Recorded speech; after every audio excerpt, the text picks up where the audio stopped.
ओम अज्ञानतिमिरान्धस्य ज्ञानाञ्जनशलाकया चक्षुरुन्मीलितं येन तस्मै श्री गुरुवे नमः। हरे कृष्णा।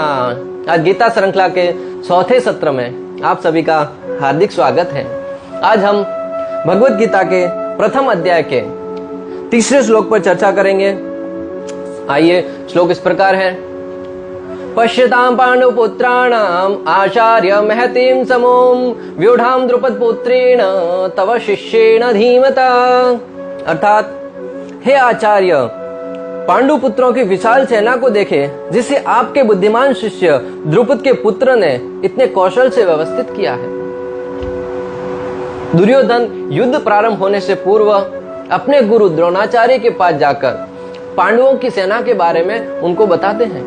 यहाँ पे दो शब्द बहुत ही महत्वपूर्ण है। प्रथम द्रुपद पुत्र तथा दूसरा तव शिष्येण।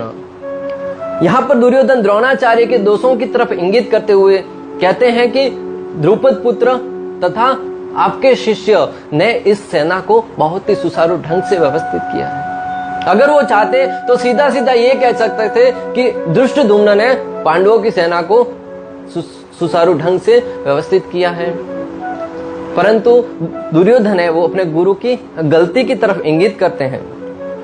वरिष्ठों की गलती करना बताने की मूर्खता दुर्योधन ही कर सकता है। वास्तव में जो गलती थी भी नहीं, वो गलती क्या थी या दुर्योधन गलती क्या समझ रहा था, उसे समझने के लिए हम आपको एक कहानी के द्वारा समझाएंगे। भक्तों, द्रोणाचार्य तथा द्रुपद ये बचपन में बहुत ही अच्छे मित्र थे। गुरुकुल में साथ में पढ़ रहे थे।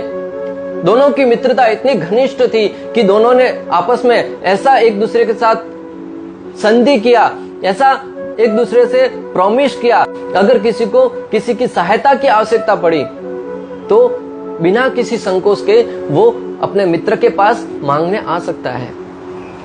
समय बीतता गया। गुरुकुल की शिक्षा संपन्न होने के पश्चात द्रोणाचार्य अपने घर चले गए, द्रुपद अपने घर चले गए। आगे चलकर द्रुपद बहुत ही महान राजा बने और द्रोणाचार्य शिक्षक बने, जिन्होंने पांडवों तथा कौरवों को प्रशिक्षण प्रदान किया। द्रोणाचार्य की शादी हो गई। उनके घर पे एक नन्हे से बच्चे का जन्म हुआ जिनका नाम रखा गया अश्वत्थामा। द्रोणाचार्य की दयनीय स्थिति इतनी कमजोर थी कि उनके घर पर उनके बच्चे को पिलाने के लिए, दूध पिलाने के लिए गाय तक नहीं थी। ऐसा वर्णन आता है कि जब अश्वत्थामा अपने मित्रों के साथ खेलने के लिए जाते थे तब उसकी माता वो उनके मुंह पर चावल का पानी लगा देते थे ताकि अपने मित्रों को लगे कि दूध पी के आया है। और हालांकि उनके घर पे दूध पीने के लिए गाय भी नहीं थी।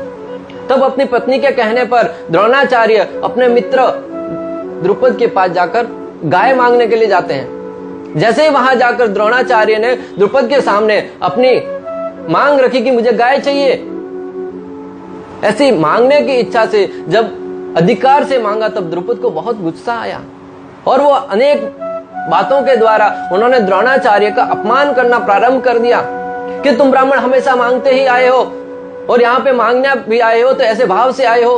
वो भूल गए कि बचपन में उनके साथ मित्रता थी और कहने लगे कि बचपन में जो मित्रता थी, बचपन में जो संधि हुई थी, उसे बचपन में ही भूल जाना चाहिए। परंतु द्रोणाचार्य तो एक शिक्षक थे, वो भूलने वालों में से नहीं थे। वो अपमान का विष का घूंट पीकर अपने घर लौट आए, आश्रम को लौट आए। समय बीतता गया। उन्होंने पांडवों तथा कौरवों को प्रशिक्षण देना प्रारंभ किया, लेकिन अंदर ही अंदर जो बदले की भावना थी, वो आग थी, वो धधकती रही, वो शांत नहीं हुई। पांडवों तथा कौरवों की शिक्षा संपन्न होने को ही थी।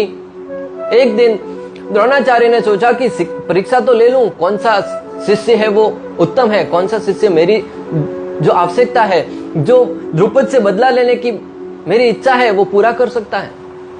तो इस भाव से उन्होंने एक पेड़ के ऊपर एक बनावटी सीढ़ियां रखी और उन्होंने युधिष्ठिर से कहा कि सीढ़ियां की दाहिनी आंख पर निशाना लगाना है। युधिष्ठिर ने अपनी पोजीशन ग्रहण करी और गुरु ने पूछा कि युधिष्ठिर आपको क्या दिख रहा है?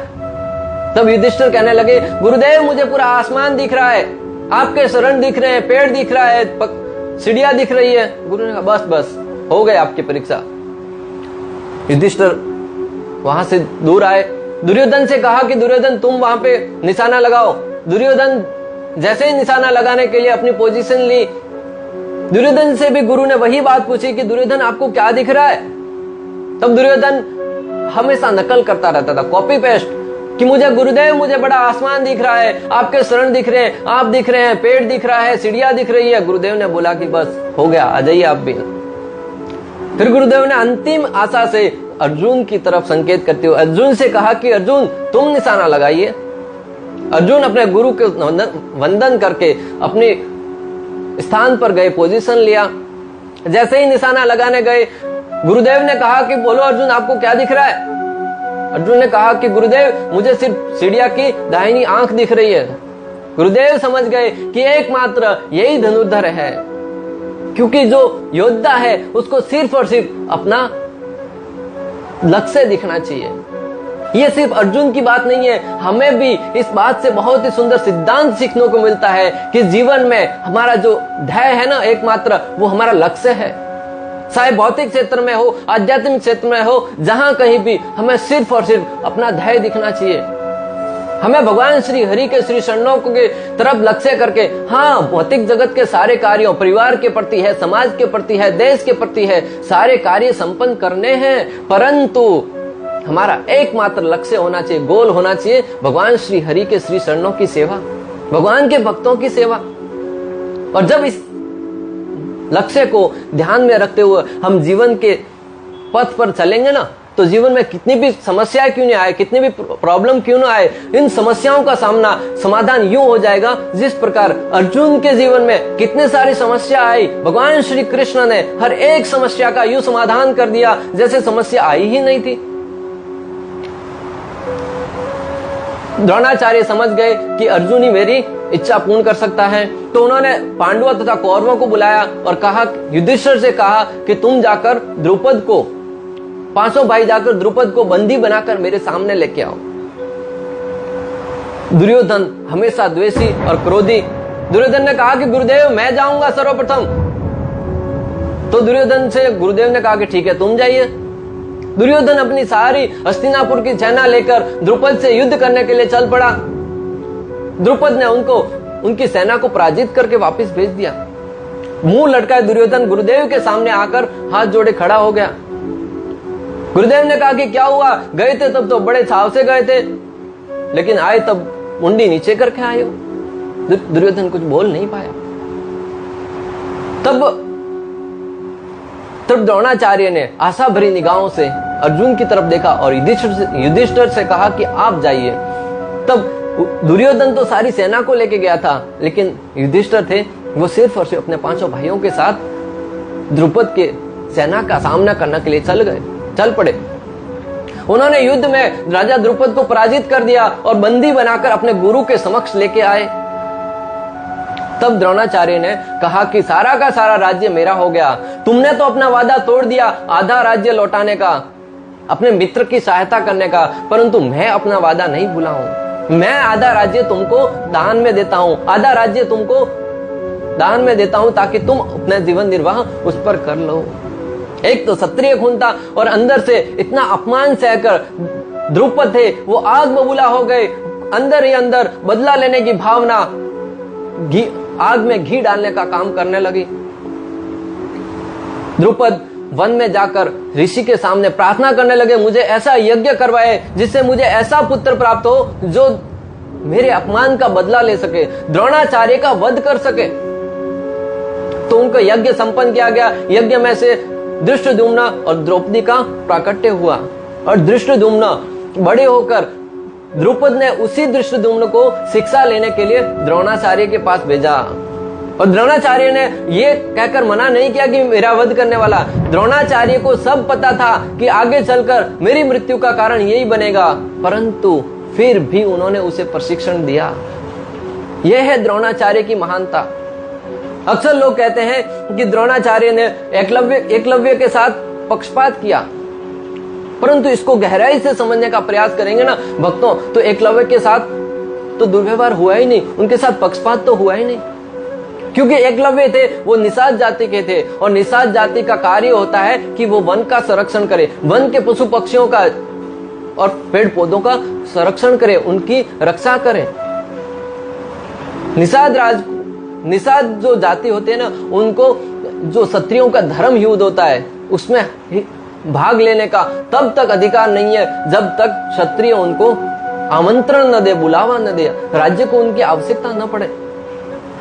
एक बार एकलव्य अपने द्रोणाचार्य के पास आकर उनसे प्रशिक्षण पाने के लिए निवेदन करने लगा। बोले मुझे युद्ध क्षेत्र में कला सिखाइए, शस्त्र विद्या सिखाइए। तब द्रोणाचार्य तो इतने बड़े ज्ञानी थे, उनको सब पता था कि आगे चलकर अगर एकलव्य को अभी ज्ञान दिया तो वो उस ज्ञान का गलत तरीके से यूज करेगा, गलत तरीके से उपयोग करेगा। तो द्रोणाचार्य ने यह कर लौटा दिया कि अभी तो मैं क्षत्रिय समाज की, राज समाज के उनके जो राजकुमार है उनको प्रशिक्षण दे रहा हूं, फिर मैं तुमको अभी उनके साथ प्रशिक्षण नहीं दे सकता। तो एकलव्य अपने गुरु के मना करने के बाद लौट आए, परंतु उनके मन में युद्ध सीखने की इतनी लालसा थी कि उन्होंने अपने गुरु की प्रतिमा बनाकर वहां पे रख ली और उनका आशीर्वाद लेकर प्रशिक्षण लेने लगे। सुबके उनको देखकर वो धनुष बाण चलाने का प्रशिक्षण लेने लगे और वो युद्ध कला में इतने निपुण हो गए कि एक दिन की बात, द्रोणाचार्य अपने गुरु अपने शिष्यों के साथ जा रहे थे। एकलव्य ने अपने धनुष बाण से, एक कुत्ता दूसरी जगह तरफ भौंक रहा था, उनके मुख में सारे बाण लगा उसके मुख में डाल दिए। कुत्ता चिल्लाता हुआ, दर्द के मारे कर्राता हुआ उसकी दूसरी तरफ भाग रहा था। तब द्रोणाचार्य ने देखा कि उसके मुंह में इतने सारे बाण किसने डाल दिए। तब उन्होंने जाके देखा तो एकलव्य ने उन सारे के सारे बाण डाले थे। यहाँ पे भक्तों समझने वाली बात है कि जब एकलव्य द्रोणाचार्य के पास सीखने के लिए आया था तब द्रोणाचार्य ने उनको मना कर दिया था, फिर भी उन्होंने अपने गुरु की आज्ञा का अनादर करते हुए प्रशिक्षण लिया।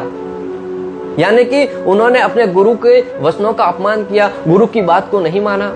और दूसरी बात कि उन्होंने अपने गुरु की आज्ञा के बिना उस ज्ञान को चुराने का प्रयास किया। तो ये एकलव्य ने चोरी करी और अपने गुरु की बात का अनादर किया। तब द्रोणाचार्य ने सोचा कि निश्चित रूप से ये आगे चलकर किसी न किसी अनहोनी घटना का कारण बनेंगे। तब उन्होंने उनका अंगूठा मांगा। अक्सर लोग कहते हैं कि पार्थ को सर्वश्रेष्ठ धनुर्धर घोषित करने के लिए उन्होंने अंगूठा मांगा। ऐसा नहीं था। अगर ऐसा होता तो धृष्टद्युम्न को, जो उनकी मृत्यु का कारण बनने वाले थे, उनको प्रशिक्षण भला क्यों देते। और यहाँ पे दूसरा सिद्धांत समझने वाला है कि जो द्रोणाचार्य थे उनको अपने पुत्र अश्वत्थामा के प्रति जो आसक्ति थी ना, वो उनके आगे चल के भी मृत्यु का कारण बनेगी। ये सारा का सारा युद्ध क्यों हुआ, उनका द्रुपद और द्रोणाचार्य के बीच में विवाद क्यों हुआ, क्योंकि अश्वत्थामा को दूध पिलाना था। भक्तों, इस बात से भी हम बहुत कुछ सीख सकते हैं कि अपने परिवार के प्रति आसक्ति है वो बहुत ही हमारे आगे चलकर दुख का कारण बनती है। चाहे वो आसक्ति परिवार के प्रति हो, चाहे वो आसक्ति राज्य के प्रति हो, समाज के प्रति हो, देश के प्रति हो, कोई भी आसक्ति आपके आगे चलकर दुख का कारण बनेगी। जब तक उस आसक्ति को भगवान श्री हरि के श्री चरणों के प्रति नहीं लगाया जाए, उनके नाम के प्रति नहीं लगाया जाए, उनकी सेवा के प्रति नहीं लगाया जाए, उनके भक्तों की सेवा के प्रति नहीं लगाया जाए, तो हमें समझना होगा कि आसक्ति हमारे दुख का कारण बनती है। अक्सर लोग ऐसा जब दृष्टांत आता है तो आचार्यों को कोसने का प्रयास करते हैं, लेकिन ये आचार्यों के जो उदाहरण है ना, चाहे इंद्र का उदाहरण हो, शायद दुर्वासा मुनि का उदाहरण हो, या फिर द्रोणाचार्य का उदाहरण हो, ऐसे कई उदाहरण शास्त्रों में वर्णन आता है। उनसे देखकर हमें उनको दोष नहीं देना है, उनसे प्रशिक्षण लेना है, सीखना है कि जब चाहे ब्रह्मा जी हो कि इतने बड़े ऊंचे पद पर रहने के उपरांत भी जब वो गलती कर सकते हैं, जब वो आसक्ति में फंस सकते हैं, जब वो अपने कार्य को ठीक से करने के प्रति सुख हो सकती है उनकी, तो फिर हमारी और आपकी क्या बात है। तो हमें इन सब बातों से बहुत ही सुंदर सिद्धांत सीखकर अपने जीवन को ऐसे ट्रेनिंग दे कि भगवान के भक्तों और भगवान के प्रति हमसे कोई अपराध न होने पाए।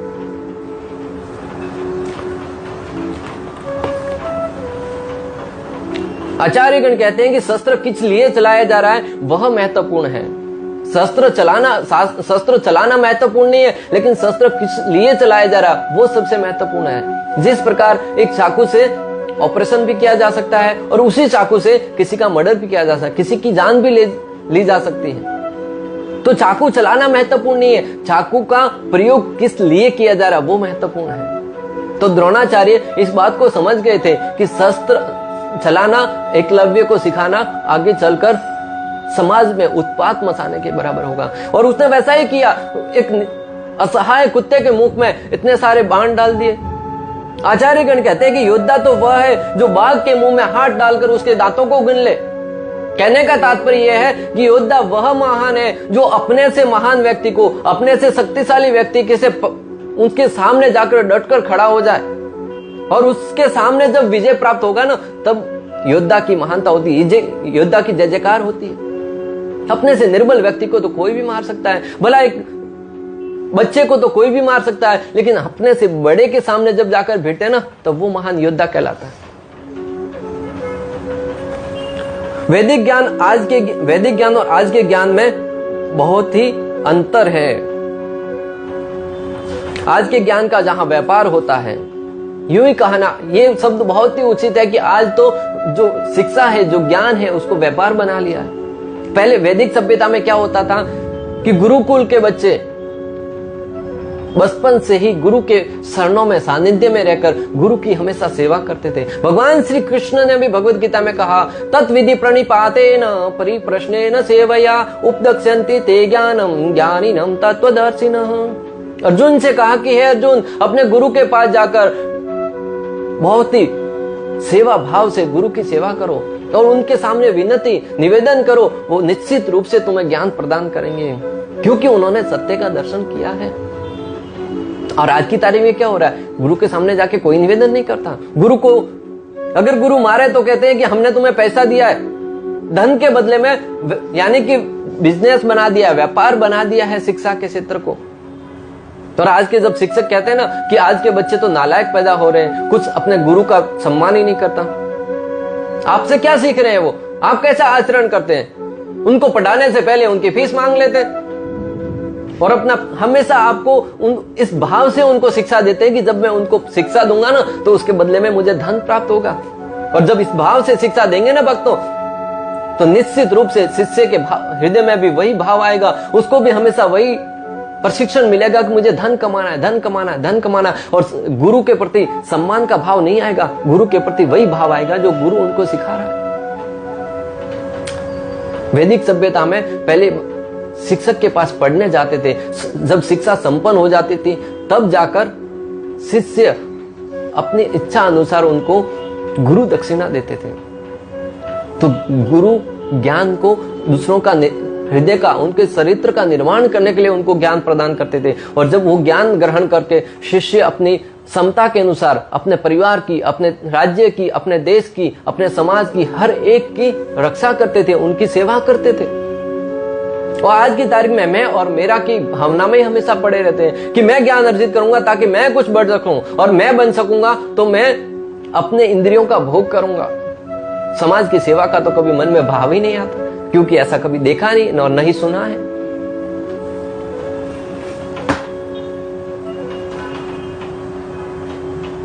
तो यहाँ पे दुर्योधन है, वो यहाँ पर कह रहे हैं कि गुरु आपने एक गलती किया था धृष्टद्युम्न को शिक्षा देकर, कि अगर आपने धृष्टद्युम्न को शिक्षा नहीं दी होती तो आज तुम्हारे सामने, तुम्हारी ही जान लेने के लिए, तुम्हारे सामने युद्ध करने के लिए खड़ा नहीं होता।